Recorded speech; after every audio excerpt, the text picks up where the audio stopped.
Was glued. I was so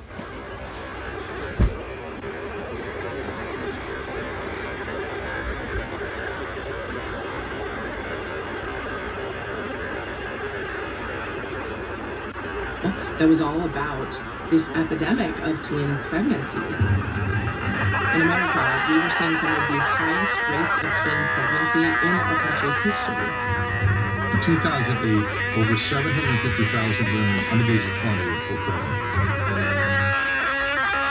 That was all about this epidemic of teen pregnancy.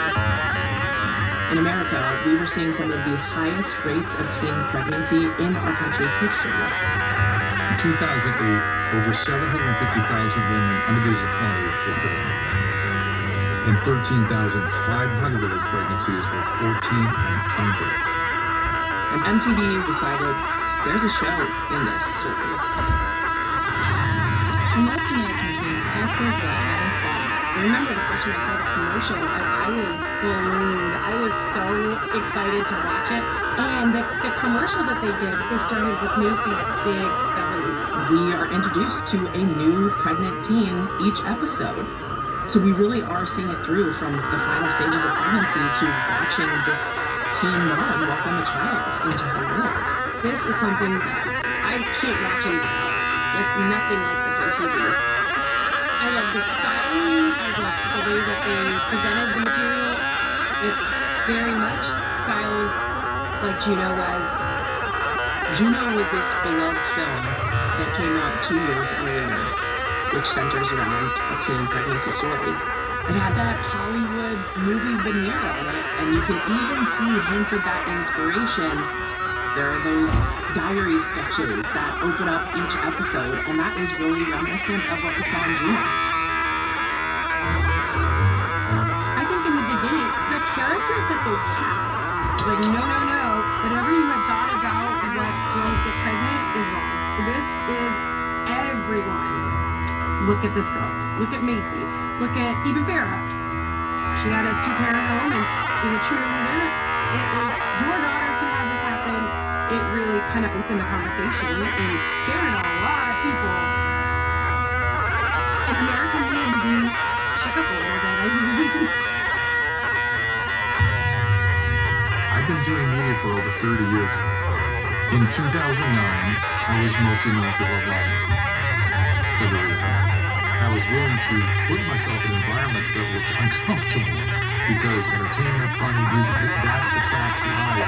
We used to have a philosophy called the Gainsborough of the pill. You want a dog to take a pill, you have to wrap it in something yummy. And so I'm the pill, and the entertaining aspects are the yummy aspects. And if there is not entertainment, I don't get to deliver the pill.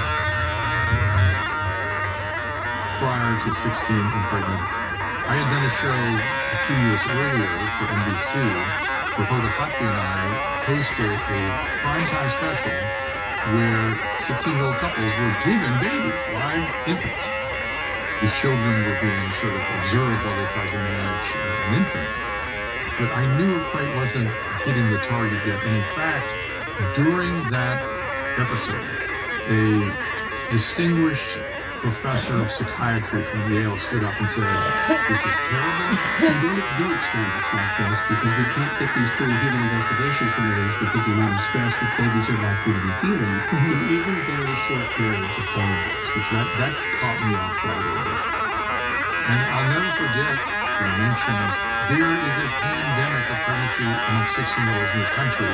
We should just put cameras in the households of 16-year-old couples with infants, which stayed in my mind for following them.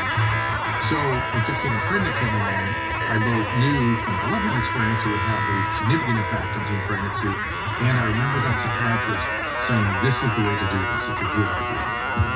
There were 6 episodes on season 1 following 6 different girls. And I thought, this is going to impact teen pregnancy for sure. I want to be a part of this. And I was called by the production team and the executives at MTV to host the reunion specials at the end of each season. What I appreciate is we are getting into these women's lives, and some of it is very touching and very intense. funny. I had a huge emotional reaction to Caitlin and Tyler's story where they had given up their child for adoption. I told you guys take my breath away, their strength and their courage. And it's just incredibly difficult what you Yeah, it's not easy. And in fact, when I got to the studio, asked to meet with them privately, and they thought they were in trouble. They thought I was going to sort of, and I just wanted to tell them how deeply moved I was to share their story. And they've always been the closest to me about the symptoms. Amber was on season 1 of 16 and Pregnant. She got pregnant by Gary. Why are you talking about first three? You said you wouldn't. You make sure that. Amber was different. She was not the girl next door. She was rough on the edges, and that sticks in people's